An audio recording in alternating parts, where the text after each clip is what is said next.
सर्वेभ्यः नमो नमः। अहम मोनिका तालियान। आज की वीडियो में हम अपनी कक्षा 6 की सुरभि पुस्तिका के 9 पाठ के व्याकरण कार्य करेंगे। इससे पहली वीडियो में मैं आपको यह पाठ समझा चुकी हूँ और आपके इस पाठ का अभ्यास कार्य और स्टोरी भी मैं आपको करा चुकी हूँ। यदि आपने वह वीडियो नहीं देखी है तो पहले आप उनको देख लीजिए। यहाँ पर व्याकरण वाले भाग में लिट लकार जो आपका भविष्य काल होता है वह यहाँ पर आपको समझाया गया है।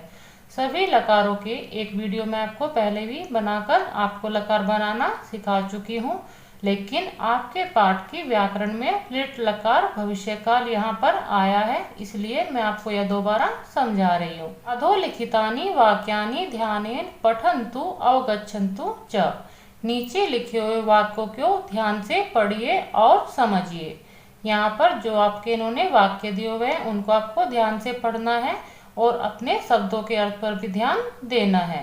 अहम अल्पाहारे सेवम खादामि मध्याह्ने ओदनम खादिष्यामि। अहम माने मैं, अल्पाहारे नाश्ते में, सेवम सेव, खादामि खाता हूँ, मैं नाश्ते में सेव खाता हूँ, मध्याह्ने मध्याह्ने का अर्थ है दोपहर में, ओदनम चावल, खादिष्यामि खाऊंगा, दोपहर में चावल खाऊंगा।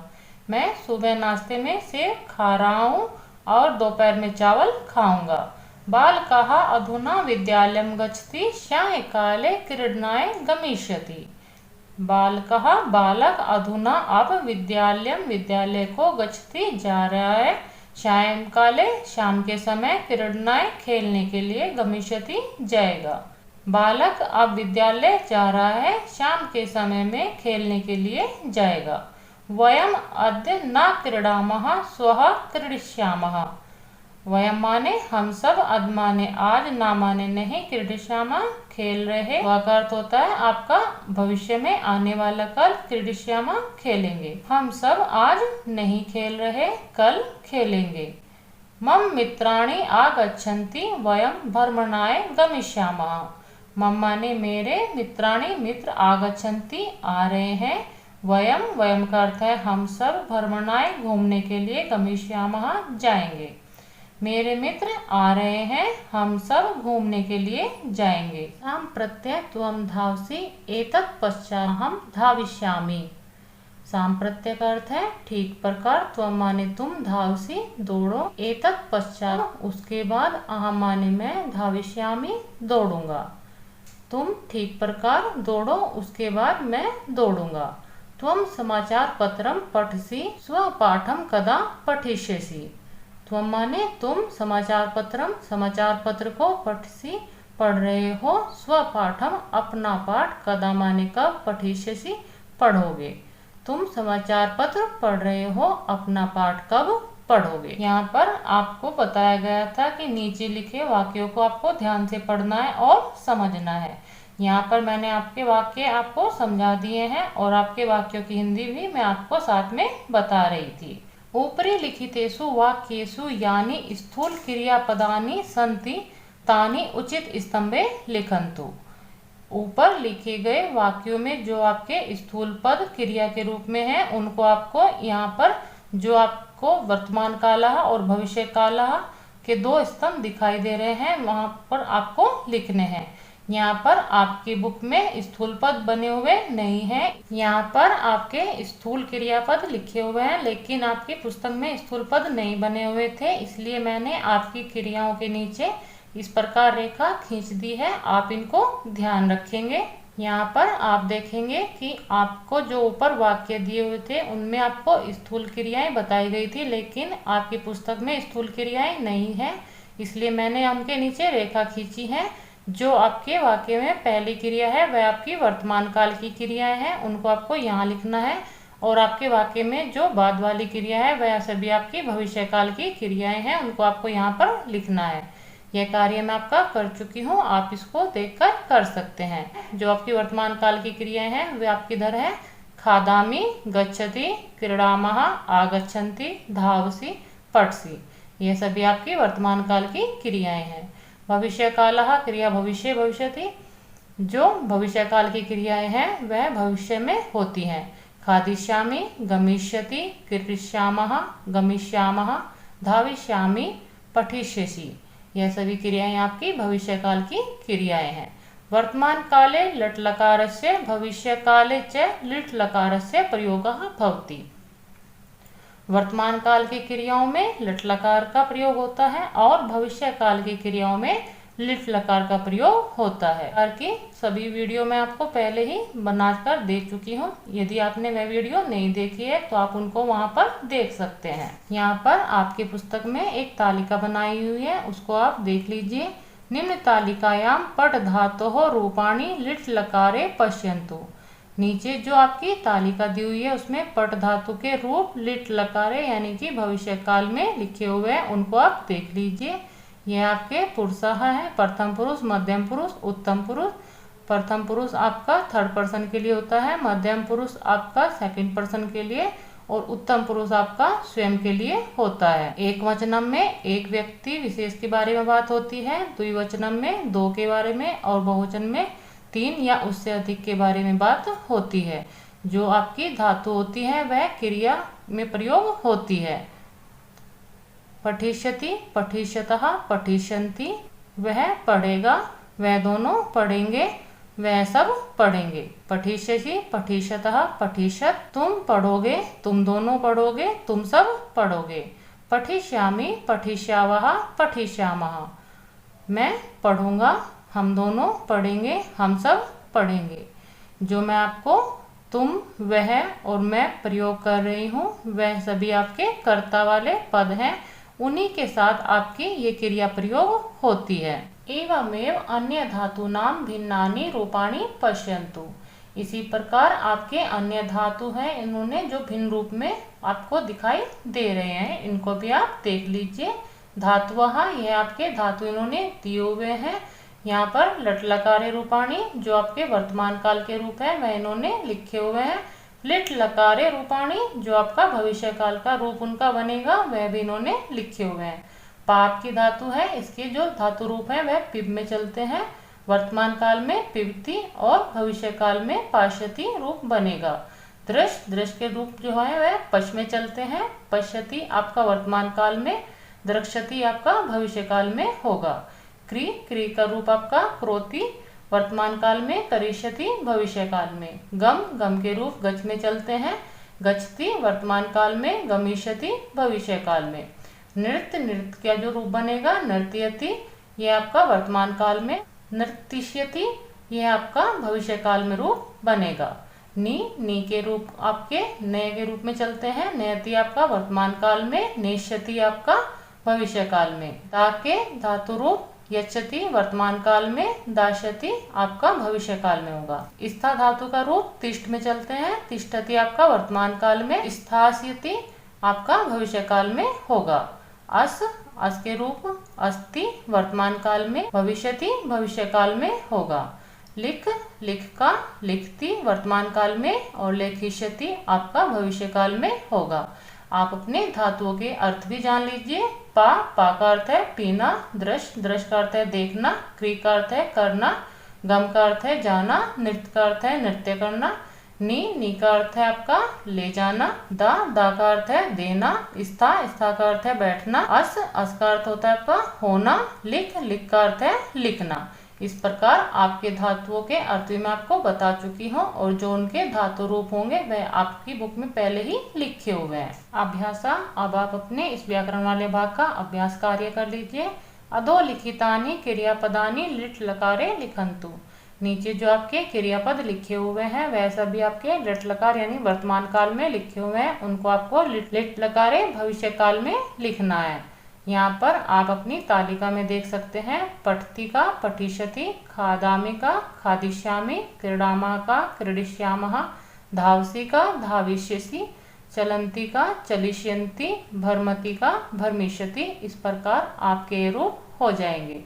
इसका ही आपका दूसरा भाग है। अधोलिखितानि क्रियापदानि लट् लकारे लिखन्तु। आपने ऊपर वाले भाग में वर्तमान काल को भविष्य काल के रूप में लिखा है। यहाँ पर इस वाले भाग में आपको भविष्य काल को वर्तमान काल के रूप में लिखना है। वदिष्यति का वदति, भर्मिष्यामि का भर्मामि, धाविष्यसि का धावसि, भविष्यति का भवति, पठिष्यसि का पठसि, पठिष्यामः का पठामः, हसिष्यति का हसति, स्मृष्यामि का स्मरामि, चलिष्यन्ति का चलन्ति, क्रीडिष्यन्ति का क्रीडन्ति, भविष्यामः का भवामः, करिष्यति का करोति।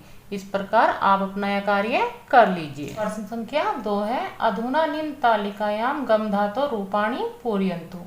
अब आप अपनी इस तालिका में गम धातु के धातु रूप आपको पूर्ण करने हैं। जो आपने लिट लकारे यानी कि भविष्य काल के धातु रूप बनाने सीखे हैं, उनके अनुसार ही आप अपने इस तालिका को पूर्ण कर लीजिए। यहाँ पर आपका प्रथम पुरुष, मध्यम पुरुष, उत्तम पुरुष इन्होंने दिया हुआ है। बीच बीच में आपके कुछ धातु रूप इन्होंने बनाए हुए हैं और जो आपके रिक्त स्थान है उनको मैं पूर्ण कर चुकी हूँ। गमिष्यति, गमिष्यतः, गमिष्यन्ति, गमिष्यसि, गमिष्यतः, गमिष्यत, गमिष्यामि, गमिष्यावः, गमिष्यामः। इस प्रकार आपके धातु रूप पूर्ण हो जाएंगे। प्रश्न संख्या 3 है, एतत् संभाषणम पठन्तु। यह संभाषण पढ़िए। गोविंदः, गोविंद नामक जो बालक है वह कहता है, स्वविवेकस्य जन्मदिवसे किम त्वं तस्य गृहं गमिष्यसि। कल विवेक का जन्मदिन है, क्या तुम उसके घर जाओगे। श्यामः, श्याम बताता है, न अहम न गमिष्यामि, नहीं मैं नहीं जाऊंगा। गोविंदः, गोविंद कहता है, किमर्थम किस लिए। श्यामः, श्याम बताता है, व आगरा नगरात् मम मित्राणि आगमिष्यन्ति, वयम भ्रमणाय गमिष्यामः। श्याम यहाँ पर कहता है, कल आगरा नगर से मेरे मित्र आ रहे हैं, हम सभी घूमने के लिए जाएंगे। गोविंदः, गोविंद कहता है, यूयम किम करिष्यत, तुम सब क्या करोगे। श्यामः, श्याम बताता है, वयम दिल्ली दर्शनम करिष्यामः, हम सब दिल्ली दर्शन करेंगे। गोविंदः, गोविंद यहाँ पर प्रश्न करता है, दिल्ली नगरायाम किम किम दृश्यत, तुम सब दिल्ली नगर में क्या क्या देखोगे। श्यामः यहाँ पर बताता है, पूर्वम वयम भारत द्वारम गत्वा अज्ञात सैनिकेभ्य श्रद्धांजलि दास्यामः। पहले हम सभी भारत द्वारम का अर्थ है आपका इंडिया गेट जाकर अज्ञात सैनिकों को श्रद्धांजलि देंगे। श्याम यहाँ पर बताता है कि सबसे पहले हम इंडिया गेट जाकर वहां पर जो अज्ञात सैनिक हैं उनको श्रद्धांजलि देंगे। गोविंद यहाँ पर प्रश्न करता है, तत्पश्चात उसके बाद। श्यामा बताता है, तत्पश्चातम राष्ट्रपति भवनम, कमल मंदिरम, रक्त दुर्गम, राष्ट्रीय संग्रहालयम, रेल संग्रहालयम, एतानि प्रमुख स्थानानि द्रक्ष्यामः। श्याम यहाँ पर बताता है कि उसके बाद राष्ट्रपति भवन, कमल मंदिर, रक्त दुर्ग का अर्थ होता है आपका लाल किला, राष्ट्रीय संग्रहालय, रेल संग्रहालय, इन सभी प्रमुख स्थानों को देखेंगे। यहाँ पर श्याम कहता है कि हम उसके बाद राष्ट्रपति भवन, कमल मंदिर, लाल किला, राष्ट्रीय संग्रहालय, रेल संग्रहालय, इन सभी प्रमुख स्थानों को देखेंगे। गोविंद यहाँ पर कहता है, यूयम भोजनम कुत्र करिष्यत, तुम सब भोजन कहाँ करोगे। श्यामा बताता है, भोजनम तु वयम गृहात् एव नेष्यामः, भोजन तो हम सभी घर से ही ले जाएंगे। गोविंद कहता है, शोभनः तव कार्यक्रमः। गोविंद यहाँ पर कहता है कि बहुत अच्छा है तुम्हारा कार्यक्रम। यह संभाषण पढ़ने के बाद आप अपने आगे वाला भाग देख लीजिए। उपयुक्त संभाषणे स्थूल क्रियापदानाम धातु पुरुषम वचनम च अधोलिखित स्तंभेषु लिखन्तु। जो आपने अपना संभाषण पढ़ा है उसमें जो आपके स्थूल पद में क्रिया के रूप में पद आए हुए हैं, उन पदों को आपको क्रियापद, धातु, पुरुष और वचन के रूप में अलग करके लिखना है। यथा के रूप में इन्होंने समझाया हुआ है। जो आपके वाक्य में पहला स्थूल पद था गमिष्यसि, वह आपका इन्होंने क्रियापद लिखा है, उसमें गम धातु है, मध्यम पुरुष है और एक वचन का वह पद है। आप इसको देख सकते हैं, चाहे तो आप इसको स्वयं भी कर सकते हैं। यहाँ तक जो आपके रिक्त स्थान बने हुए थे उन सभी में मैं आपका यह कार्य कर चुकी हूँ। आप चाहें तो अपनी वीडियो को रोककर इसको देखकर कर सकते हैं या आप इसको स्वयं भी कर सकते हैं। यहाँ पर आपके इस पाठ के व्याकरण में दूसरा भाग है नपुंसक लिंगम, नपुंसक लिंग। इससे पहले पाठों में आप अपने पुल्लिंग और स्त्रीलिंग को समझ चुके हैं। अब यहाँ पर आपको नपुंसक लिंग के बारे में बताया जा रहा है। ध्यानेन पठन्तु अवगच्छन्तु च, ध्यान से पढ़िए और समझिए। तत् पुस्तकम, वह पुस्तक है। ते पुस्तकें वह 2 पुस्तक है, तानी पुस्तकानी वह पुस्तकें हैं। यहाँ पर जो पुस्तकानी लिखा हुआ है यह बहुवचन का प्रयोग इन्होंने किया है। यहाँ पर आप देखेंगे 1 पुस्तक है तो यह आपका एक वचन का प्रयोग है। यहाँ पर 2 पुस्तक है तो इन्होंने 2 वचन का प्रयोग किया है। और यहाँ पर आपकी 3 पुस्तकें हैं तो यहाँ पर आपका बहुवचन का प्रयोग किया है। जब आपकी संख्याओं में 3 या 3 से अधिक कोई भी वस्तु या व्यक्ति होता है तो वहां पर बहुवचन का प्रयोग होता है। तत्फलम वह फल है, ते फले वह 2 फल हैं, तानी फलानी वह सब फल हैं। यहाँ पर भी आप देखेंगे 1 फल है तो तत्फलम, 2 फल है तो ते फले, और बहुवचन का जो बहुत सारे फल हैं तो तानी फलानी। एतत् कमलम यह कमल है, एते कमले यह 2 कमल है, एतानी कमलानी यह सब कमल हैं। यहाँ पर आप मेरे शब्दों पर ध्यान देंगे। तत् माने वह मैंने बोला था, एतत् माने यह मैंने बोला है। तो आप यहाँ से समझ सकते हैं तत् माने वह, एतत् माने यह, नपुंसकलिंग में आपके यह सर्वनाम वाले पद हैं। जब आपके वाक्य में एक के बारे में बात हो रही है और वह आपका नपुंसकलिंग वाला होता है तो वहाँ पर आप एतत् पद का प्रयोग करेंगे।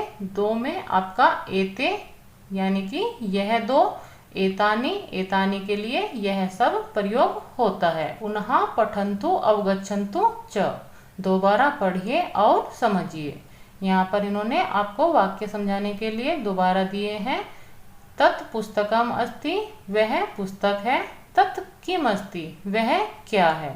आप अपने वाक्यों में देखेंगे पहले वाले वाक्य में आपका उत्तर दिया है कि वह पुस्तक है, दूसरे वाले वाक्य में आपसे प्रश्न किया जा रहा है वह क्या है। इसी में आपका वाक्य है एतत् पुस्तकम अस्ति यह पुस्तक है, एतत् किम अस्ति यह क्या है। इन वाले वाक्यों में भी आपका यही है कि पहले में आपका उत्तर दिया गया है, दूसरे में आपसे प्रश्न किया गया है, लेकिन जो आपको ध्यान रखना है वह आपका है तत् और एतत्। तत् माने वह, एतत् का अर्थ है यह। ते पुस्तके स्तः वह 2 पुस्तकें हैं, ते के स्तः वह 2 क्या है। इसमें भी आपका पहले उत्तर दिया गया, उसके बाद आपसे प्रश्न किया गया है। ते जो आपका पद है वह 2 के लिए प्रयोग होता है। एते पुस्तके स्तः यह 2 पुस्तकें हैं, एते के स्तः यह 2 क्या है। जो आपका एते पद है वह यह के लिए प्रयोग होता है और आपके द्विवचन में प्रयोग होता है। तानी पुस्तकानि सन्ति वह सब पुस्तकें हैं, तानी कानि सन्ति वह सब क्या है। जो आपका बहुवचन वाले पद होते हैं उसमें तानी वह के लिए प्रयोग होता है कि वह सब, और जो आपका प्रश्न उन्होंने किया है उसमें आपका कानी यानी कि कौन। ये आपके नपुंसकलिंग वाले पद हैं, इनको आप ध्यान रखिए।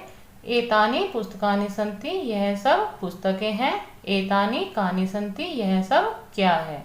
आपके पहले वाक्यों में इन्होंने उत्तर दिया है और दूसरे वाले वाक्यों में इन्होंने प्रश्न किया है। धातव्यम ध्यान दीजिए, सर्वनाम पदानि पर्याय विशेषण रूपेण प्रयुक्तानि भवन्ति। सर्वनाम के पद पर्याय विशेषण के रूप में प्रयोग होते हैं। एतेषां लिंगम विभक्ति वचनम विशेष्य अनुसारम भवति। इन सभी के लिंग, विभक्ति और वचन विशेष्य के अनुसार होते हैं। विशेषण और विशेष्य के बारे में मैं आपको पहले भी समझा चुकी हूँ कि जिस लिंग, जिस वचन और जिस विभक्ति का आपका विशेष्य होगा उसी लिंग, उसी वचन, उसी विभक्ति का आपका विशेषण होगा। अभ्यासः, अब आप अपने इस वाले भाग का अभ्यास कार्य कर लीजिए। उचित सर्वनाम पदै रिक्त स्थानानि पूरयन्तु। उचित सर्वनाम पद का प्रयोग करते हुए आपको अपने रिक्त स्थानों की पूर्ति करनी है। यहाँ पर इन्होंने आपको चित्र दिए हुए हैं और ब्रैकेट में कुछ पद दिए हुए हैं जिनको आपको सही रूप में प्रयोग करना है। चित्रमस्ति चित्र है, तत् चित्रमस्ति वह चित्र है, तत् किमस्ति वह क्या है। इस प्रकार आप यहाँ पर अपने तत् और किम का प्रयोग करेंगे। क्योंकि ये आपका दूर के लिए प्रयोग हो रहा है इसलिए तत् का मैंने यहाँ पर इसी रूप में प्रयोग किया है। क्योंकि यह आपका एक है तो यहाँ पर तत् का ही प्रयोग होगा। आपका दूसरा चित्र है और वाक्य है पत्रे स्तः 2 पत्ते हैं, एते पत्रे स्तः, यह 2 पत्ते हैं। ब्रैकेट में आपका एतत् पद आया हुआ है। एतत् जो आपका पद है वह द्विवचन में एते हो जाता है, इसलिए मैंने आपका यहाँ पर एते पत्रे स्तः वाक्य में लिखा है। एते के स्तः, यह क्या है। जो आपका किम सर्वनाम वाले पद होते हैं वह इसमें द्विवचन में के रूप बनता है। पुष्पाणि सन्ति, फूल है। यहाँ आप चित्र में देखेंगे आपको फूल दिखाई दे रहे हैं। ब्रैकेट में आपका एतत् लिखा हुआ है। एतत् का जो बहुवचन का रूप है वह आपका है एतानि। उसको आप रिक्त स्थान में भरते हुए वाक्य पूर्ण करेंगे। एतानि पुष्पाणि सन्ति, यह सब फूल हैं। एतानि कानि सन्ति, यह सब क्या है। गृहम अस्ति, घर है। यहाँ चित्र में आप देखेंगे एक घर आपको दिखाई दे रहा है। ब्रैकेट में तत् लिखा हुआ है। आपके एक वचन में तत् का ही प्रयोग होता है। वाक्य बनेगा तत् गृहमस्ति, वह घर है। तत् किमस्ति, वह क्या है। इस प्रकार आप अपने इस कार्य को पूर्ण कर लीजिए। व्यजनानि सन्ति, पंखे हैं। यहाँ पर आप चित्र में देखेंगे आपको पंखे दिखाई दे रहे हैं। ब्रैकेट में एतत् लिखा हुआ है। एतत् का बहुवचन में प्रयोग होता है एतानि। एतानि पद को आप यहाँ पर अपने रिक्त स्थान में भरेंगे। वाक्य बनेगा एतानि व्यजनानि सन्ति, यह सब पंखे हैं। एतानि कानि सन्ति, यह सब क्या है। वस्त्रे स्तः, 2 वस्त्र हैं। यहाँ पर आप चित्र में देखेंगे कि आपको 2 वस्त्र दिखाई दे रहे हैं। ब्रैकेट में तत् लिखा हुआ है। तत् का जो द्विवचन होगा वह आपका होता है ते। वाक्य बनेगा ते वस्त्रे स्तः, वह 2 वस्त्र हैं। ते के स्तः, वह 2 क्या है। इस प्रकार आप चित्रों की सहायता से और ब्रैकेट में आए हुए पदों को ध्यान में रखते हुए यह सभी कार्य पूर्ण कर लीजिए। प्रश्न संख्या 4 है। कोष्टकात् उचितम पदम चित्वा रिक्त स्थानानि पूरयन्तु। ब्रैकेट से सही पद चुनकर आपको अपने रिक्त स्थानों की पूर्ति करनी है। यह कार्य मैं आपका कर चुकी हूँ, आप इसको समझ लीजिए। वृक्षात् फलानि आपतन्, यहाँ पर आपके वाक्य में मैंने फलानी पद आपके ब्रैकेट से लिया है, क्योंकि जो आपकी क्रिया है वह आपकी बहुवचन की क्रिया है और आपकी जिस वचन की क्रिया होगी उसी वचन का आपका कर्ता होता है। पेड़ से फल गिरे। प्रकोष्ठे व्यजनम चलती, कमरे में पंखा चल रहा है। यहाँ पर व्यजनम जो मैंने पद लिया है वह आपका क्रिया के अनुसार लिया है। पुष्पे विकसतः, 2 फूल खिल रहे हैं। विकसतः जो आपकी क्रिया है वह द्विवचन की क्रिया है, इसलिए मैंने आपके इन पदों से पुष्पे पद लिया है। नरस्य 2 नेत्रे भवतः, मनुष्य के 2 नेत्र होते हैं। यहाँ पर ब्रैकेट में नेत्रम आपका एक वचन है और नेत्र आपका द्विवचन है, तो मैंने आपकी क्रिया के अनुसार द्विवचन वाला पद लिया है। गृहे दूरदर्शनम अस्ति, घर में टीवी है। यहाँ पर आपके ब्रैकेट से जो मैंने पद लिया है वह आपका नपुंसकलिंग का पद है, जो आपका एक वचन का पद है। गृहे वातायनानि सन्ति, घर में झरोखे हैं। यहाँ पर वातायनानि जो मैंने पद लिया है वह आपका क्रिया के अनुसार लिया है, क्योंकि वातायनम आपका एक वचन और वातायनानि आपकी बहुवचन, जो आपकी संति क्रिया है वह आपकी बहुवचन की क्रिया है। आपको यदि अपना वाक्य सही करना है तो आप अपने कर्ता और क्रिया का ध्यान रखिए कि जिस वचन का आपका कर्ता होगा उसी वचन की आपकी क्रिया होगी और जिस वचन की आपकी क्रिया होगी उसी वचन का आपको कर्ता लेना है। यहाँ पर इस पाठ की व्याकरण वाला भाग समाप्त होता है। मिलते हैं अगले पाठ की वीडियो के साथ। सर्वेभ्यः नमो नमः।